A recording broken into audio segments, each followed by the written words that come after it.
Halo, selamat datang kembali di channel Energi Positif. Kali ini saya ingin membagikan suatu hal yang selama beberapa waktu ini, beberapa bulan ini telah saya praktekkan. Sebuah sebuah pemahaman yang baru. Saya katakan baru karena setahu saya sebagian besar dari kita tidak menyadari hal ini, tidak menyadari hal yang begitu krusial dan penting sekali untuk kita pahami, untuk menjalani kehidupan sebagaimana seharusnya, membuat kehidupan menjadi lebih baik dan membantu kita mengatasi stres. Simak terus videonya sampai habis ya.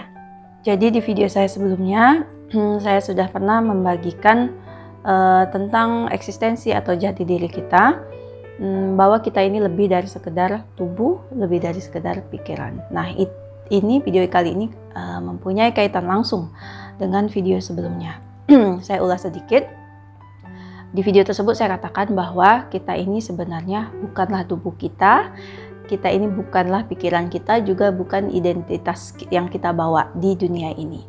Maksudnya gini, sejatinya kita, eksistensi kita yang sebenarnya itu bukanlah tubuh ini. Itu bisa kita buktikan dengan cara misalnya seandainya ada salah satu bagian dari tubuh kita ini yang hilang, mungkin karena kecelakaan yang harus diamputasi misalnya, ataupun seandainya saya mengganti jenis kelamin saya, sebenarnya diri saya yang sejati tidak berubah. Itu bisa kita lihat dari orang-orang yang melakukan operasi plastik, baik untuk tujuan kecantikan ataupun untuk tujuan memperbaiki tubuh yang rusak.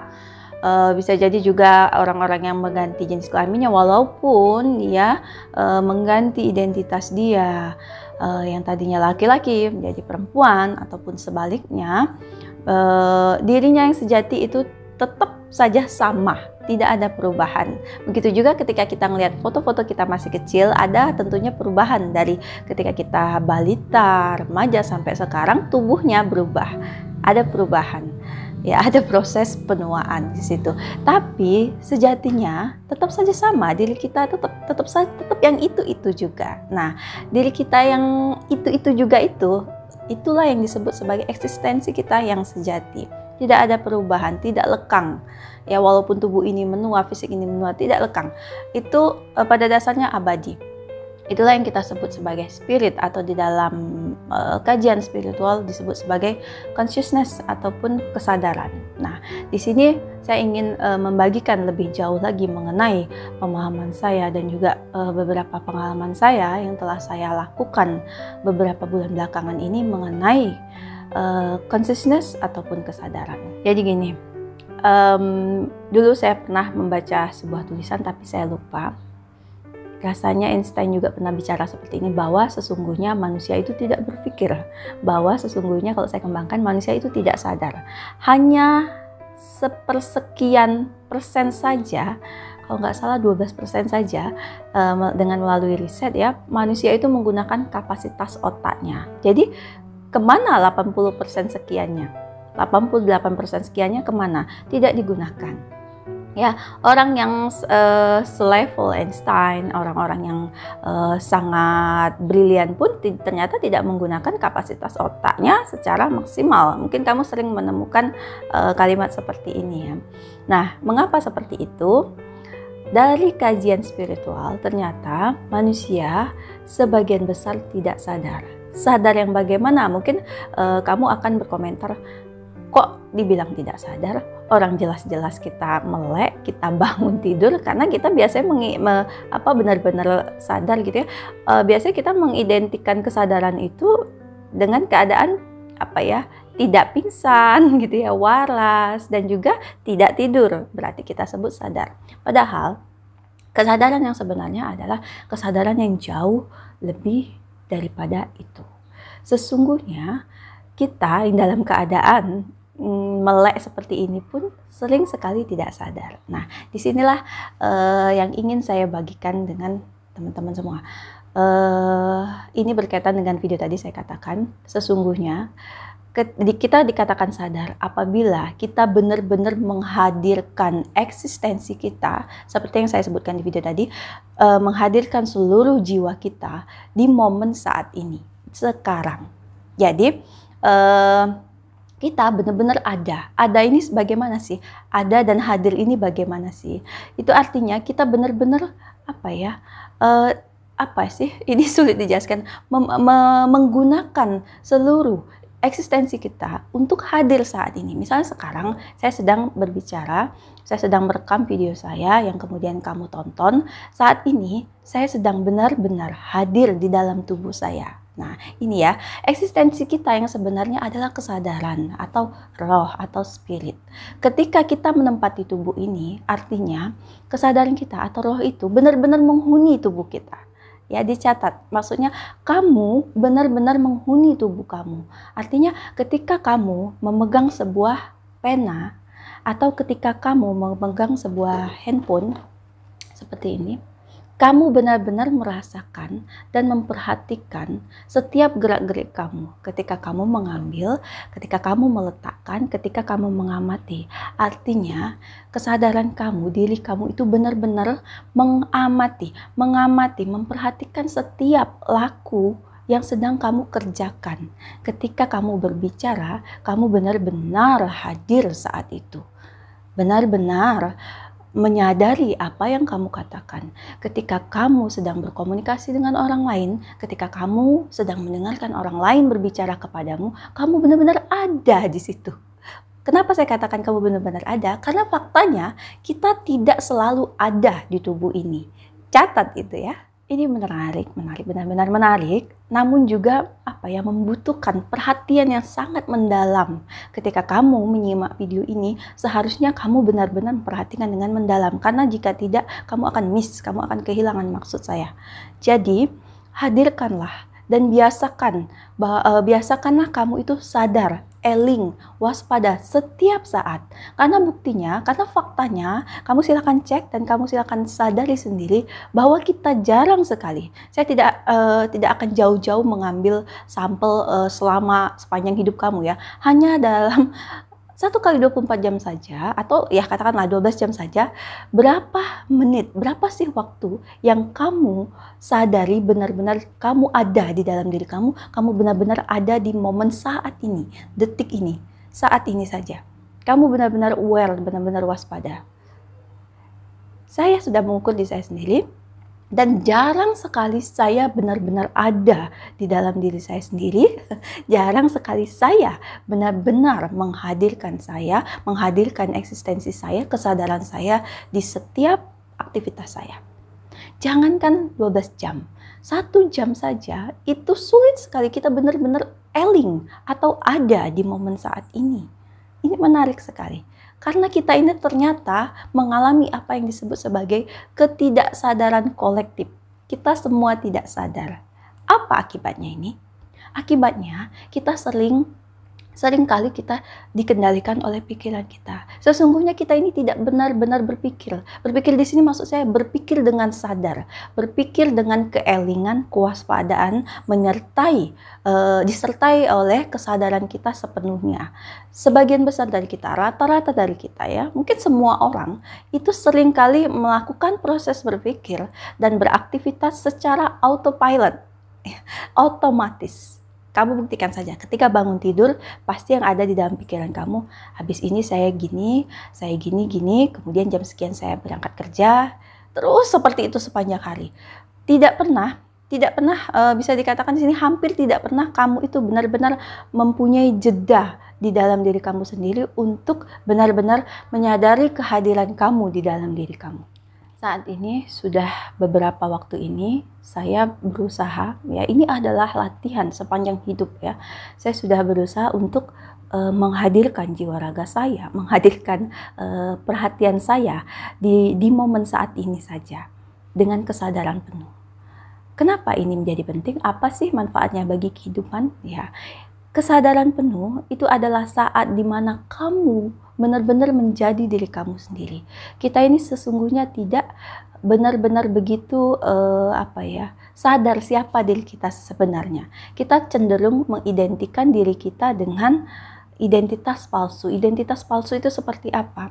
Misalnya saya, ketika saya lahir sesungguhnya saya tidak mempunyai nama dan saya tidak punya identitas apa-apa. Yang memberi saya nama Vina adalah orang tua saya. Dan kemudian ketika saya bertumbuh dari anak-anak, balita, anak-anak, kemudian ABG dan menjadi dewasa, saya terus menambahkan identitas-identitas diri saya yang terbentuk dari aktivitas saya dan juga interaksi sosial saya. Ketika saya bekerja, saya melabeli diri saya sebagai seorang pegawai. Kemudian ketika saya menikah, tambah lagi identitas saya sebagai istri dan sebagai orang tua. Terus seperti itu. Tapi jangan lupa, eksistensi kita yang sesungguhnya terlepas dari semua itu. Kita ini tidak berwujud.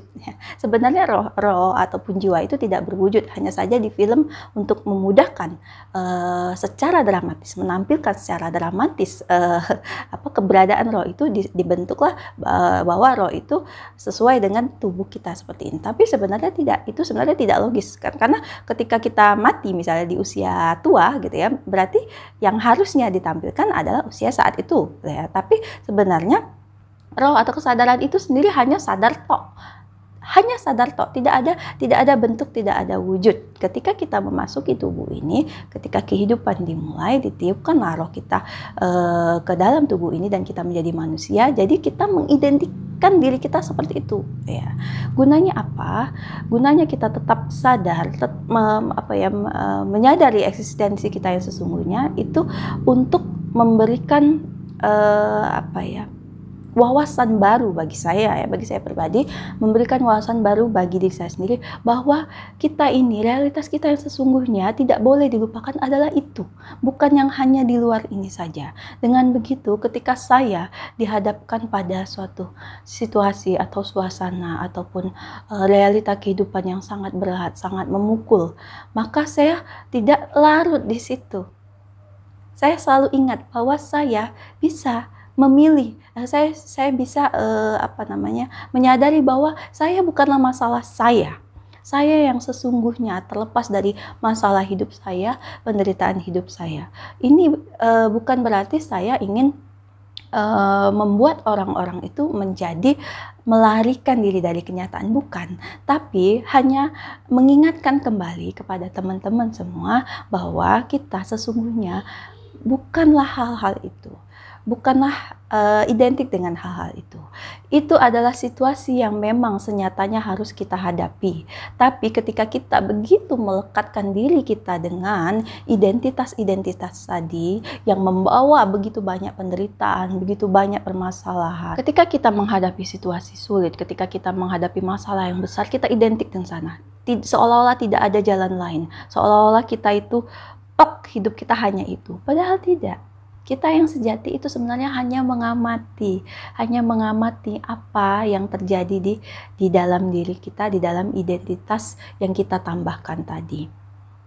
Apa manfaatnya? Manfaatnya ketika kita hanya menjadi pengamat, maka kita akan lebih objektif dan kita akan mempunyai kesempatan untuk memilih reaksi kita. Ini benar, sesungguhnya kita ini selalu punya pilihan. Kita selalu memilih. Tapi kadang-kadang situasi yang berat membuat kita seolah-olah tidak ada pilihan untuk marah, untuk benci. Itu kalau kita mengidentikan diri kita dengan identitas kita. Tapi begitu kita menarik diri, memberi jeda atas identitas palsu tadi dan benar-benar menyadari bahwa kita itu hanya roh yang menghuni suatu tubuh dan mengalami kehidupan ini, maka kita akan mempunyai waktu, kita akan mengambil keputusan untuk tidak larut di situ. Itulah yang namanya objektif. Menurut saya inilah namanya introspeksi diri. Ketika kita berada pada situasi di mana begitu berat, di mana kita mungkin bermusuhan dengan orang lain, konflik, masalah ekonomi atau apapun itu, ketika kita diam, ya, mengambil waktu untuk diam, benar-benar diam, artinya tidak ada komentar mental, tidak ada komentar batin, tidak menganalisa, benar-benar hanya menyadari kesadaran kita, menyadari kehadiran kita di tubuh ini, maka kita akan Kalau ini dilatih terus-menerus, kita akan melihat segala sesuatu menjadi lebih apa adanya. Dan di fase ini, tiba-tiba kita akan mendapatkan solusi dari masalah-masalah kita. Kita akan melihat flashback apa sebenarnya yang sudah kita lakukan sepanjang hidup kita. Tanpa menilai, hanya merasakan. Hanya mengamati apa yang sudah terjadi. Inilah yang namanya introspeksi diri. Kadang kita terjebak. Orang mengatakan bahwa saya sudah introspeksi diri, mungkin saya yang salah. Tapi ketika kita mengintrospeksi diri, sesungguhnya kita menggunakan pikiran kita untuk menilai A, menilai B, menilai diri saya sendiri, menilai reaksi saya sendiri. Yang ada apa? Yang ada ego yang berpikir. Ego lah ya. Ego itu berguna untuk melindungi diri kita sebenarnya ya. Untuk survival, untuk bertahan. Itu bukan sesuatu yang salah. Tapi ketika kita banyak menggunakan ego dalam berpikir, kita jadi tidak objektif lagi. Tidak ada gunanya, bukan introspeksi itu. Introspeksi yang sesungguhnya adalah ketika kita mendiamkan pikiran kita dan hanya merasakan kesadaran di dalam diri kita, maka akan muncul sesuatu yang lebih sejati di dalam diri kita itu. Itu yang disebut kesadaran. Saya membuat video ini dengan tujuan, dan terutama video-video yang lain, saya membangun YouTube channel ini dengan tujuan agar kita semua lebih menyadari eksistensi dalam dunia dalam diri kita ini, setidaknya at least ya, setidaknya kita membagi perhatian kita tidak hanya melulu dengan dunia luar kita, dengan segala penderitaan, dengan segala problema, dengan segala penderitaan, kesedihan kita itu, tapi lupa dengan jati diri kita. Itu tidak seimbang namanya, dan itu cenderung membuat kita menjadi stres, cenderung gila. Banyak orang gila karena begitu identik atau begitu menyelami realita luar, tapi lupa bagaimana dunia di dalam diri kita, merenungi batin kita. Tampaknya seperti orang yang kurang kerjaan ya, merenungi dalam diri kita, tapi itu enggak. Itulah jati kita. Karena kita ini hidup di dunia yang logis, kita sering mengabaikan kondisi batin kita. Kita mengabaikan yang namanya pemahaman kita tentang jiwa kita sendiri. Lama-lama kita akan semakin jauh dari kesadaran itu, dan itu dilakukan oleh semua orang dan menyebabkan ketidaksadaran kolektif. Lihatlah akibatnya, dunia yang semakin hancur, dunia yang semakin semakin bobrok ya, yang dilakukan secara kolektif, ketidaksadaran kolektif, dipenuhi keserakahan, dipenuhi ketakutan, dipenuhi begitu banyak penderitaan. Itu karena kita tidak memahami jati diri kita sendirinya, kita lupa dan kita tidak terhubung dengan jati diri, dengan kesadaran ilahi itu. Video ini saya dedikasikan agar kita semua mempunyai waktu atau mulai membagi waktu terhadap dunia dalam kita. Karena hanya di dalam dunia dalam, hanya di dalam realitas diri kita sendiri, kita dapat menemukan kedamaian yang sejati, kita dapat menemukan kebahagiaan yang sejati, keluhuran, semua itu ada di dalam diri kita. Itulah kenapa orang mengatakan bahwa kebahagiaan tidak ada di luar diri. Benar, berapapun banyaknya materi atau betapapun apa yang ingin kamu capai di kehidupan ini sudah kamu capai, tapi tetap saja kamu merasa kosong. Kenapa? Karena orang-orang tersebut tidak menemukan dirinya sendiri. Jadi seolah-olah ada lubang di dalam diri mereka yang terus-terusan ingin diisi. Mereka tidak benar-benar bahagia. Mereka lupa dan terputus dari jiwanya sendiri, terputus dari kesadaran ilahi itu. Dan mereka tidak mau mencari ke dalam. Banyak sekali kasus-kasus bunuh diri justru ketika orang-orang tersebut sudah mencapai atau sudah di level kesuksesan dalam hidup yang setiap orang mungkin impikan. Demikian video kali ini, terima kasih sudah menonton. Salam damai, salam hening.